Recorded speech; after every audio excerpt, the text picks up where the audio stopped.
Hey everybody, Farmer Biker here. Well, a couple days ago, or I guess 3 days ago, we had all that fun with the pigs. Well, now I got a little bit of time, we're going to work with the pigs we got over here. So, let me show you what I'm going to do with these three we got over here. So we got this to deal with. We only have him left. Somebody offered me a really good price for the gilt. I really couldn't pass it up. But, he's still here, but them two are over there. So I think what we're going to do is we're going to make a connecting pin either between those two posts right there or these two posts right here, and we're going to tear that down so that he's not all alone. He's not too happy about being by himself. And so we're going to get that done here real quick. Alright, we got a divider built. Now let's get these two moved over. It'll be a little bit bigger run than they're in now until we can get the big facility built.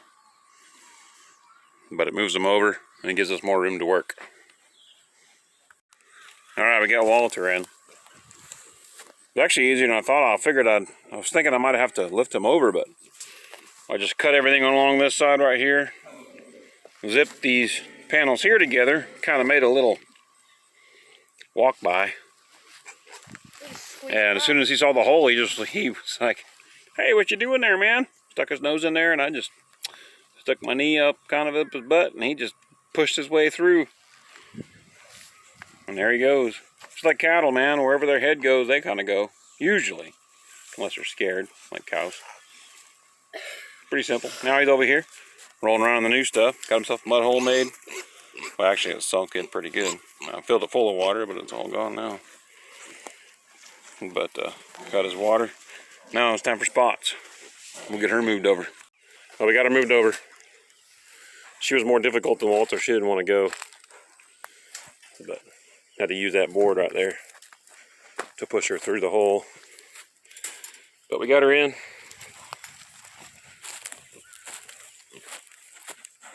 Now we're going to tear all that down. Alright, we got it torn down. My son just brought her some hay. It's the simple things that make pigs happy.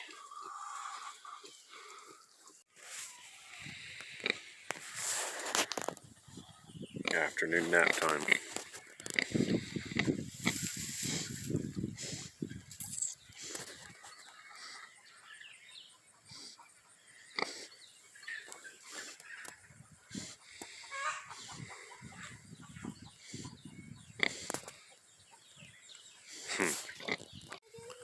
Well, it's the next day, and we decided that we were going to try to clear some of the ground over here,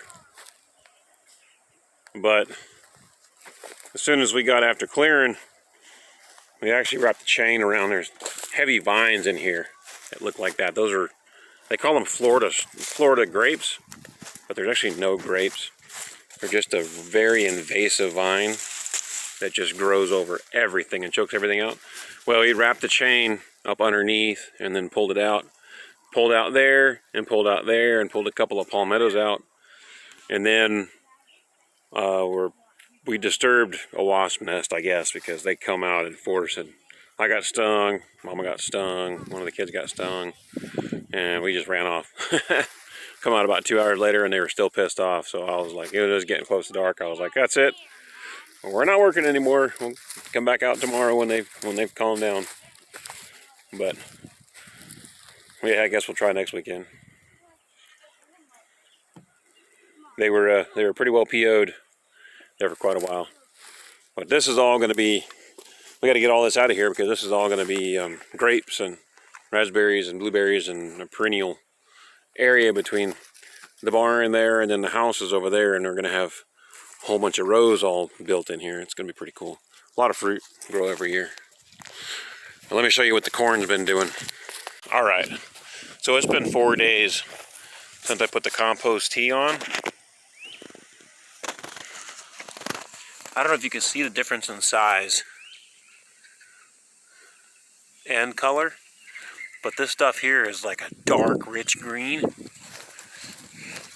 Look how small this corn is, and you can see the yellow. it just took to that compost tea and it just went off. Crazy how fast it grew and how fast it soaked it up. It's only been, like I said, what, 4 days? Absolute difference.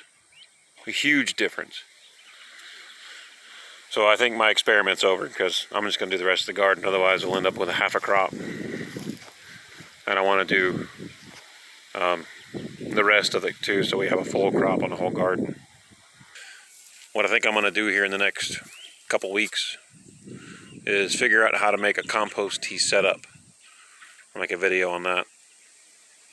Like a drum or with a ball valve on the bottom or something, and a screen, or I don't know. I'm going to figure something out so we can make it on a consistent basis and do the whole garden like that. This soil is so sandy and so nutritionally deficient that we're going to have to figure out some way to either inoculate the plants with nutrients or just find a source for large amounts of manure. Because I won't use chemicals. We grow everything as organic as we can. I don't like using chemical fertilizers at all on anything that we grow. I'd much rather do it the natural way. But let me show you the chicks. Let's check these out. So they're coming on 9 weeks now. I don't know if you could tell or not, but there are half of what there were before the last time I made a video. They're a lot quieter now. Pretty much all but maybe 6 or 7 of the roosters are gone. Everything you see now are what they call them pullets. Those are young hens. But the pullets are not near as aggressive. So we got rid of most of the roosters. Like 80 of them. Something like that. So now it's a lot quieter. They eat a lot less feed. And hens are worth a lot more money than roosters. And these, we'll probably keep 20 of these, maybe 25, 24, 25, something like that. But for the most part, the rest of them are for sale. You know, we'll add some to our flock just to have Rhode Island Reds in with our flock of egg layers that we have. And we do have half a dozen roosters, like I said. And we'll raise those up, and the best, probably 1 or 2 out of them we'll keep. And then we'll put them in with 7 or 8 hens, and we'll probably get a hatcher or an incubator, and raise them up, raise up chicks, incubate chicks to probably sell as day olds or 2 day olds. You see my finger? So that was kind of in our plan, anyways, to have roosters and hens and hatch chicks out to sell as part of our farm. Very minimal, because you don't have to have a huge pen. You don't have to have a lot of land, and you can collect eggs every day, incubate them, and sell them online, and make a little bit of money to pay for the feed. So, but as you can hear, it's a lot quieter than the last time we had chicks. Or the last video that I made. It's a lot quieter than the last video I made of the chicks. Roosters are, at least the cockerels, are really noisy birds. The hens are a lot quieter. So, there's a couple of roosters right there. Right there and right there. But they're quiet. So these cows are funny. There's actually a fair amount of grass left in this little pen here. It's a good 6-7 inches in a lot of areas, especially like right up in there. All in there is all good 6-8 inches tall. But they won't eat that if we bring dead round bale cow hay over and put it in the feed trough. They see a feed trough, they see feed. They'll come over here and eat all this stuff up and not the fresh green stuff. You guys are funny. Yeah. They're very friendly.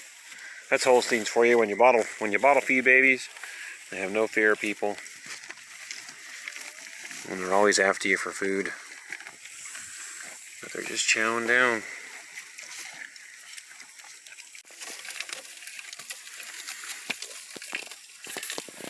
Crunch, crunch, crunch.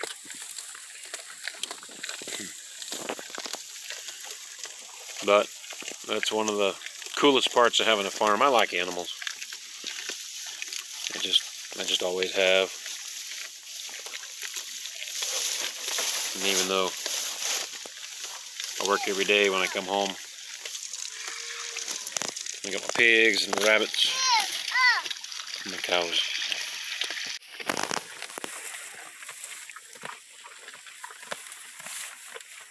With work being stressful, but coming back home, even a small piece of ground with a handful of animals, just relieves that stress.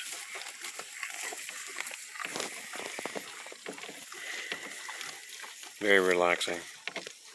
Sure beats living in the middle of a city. That's for sure.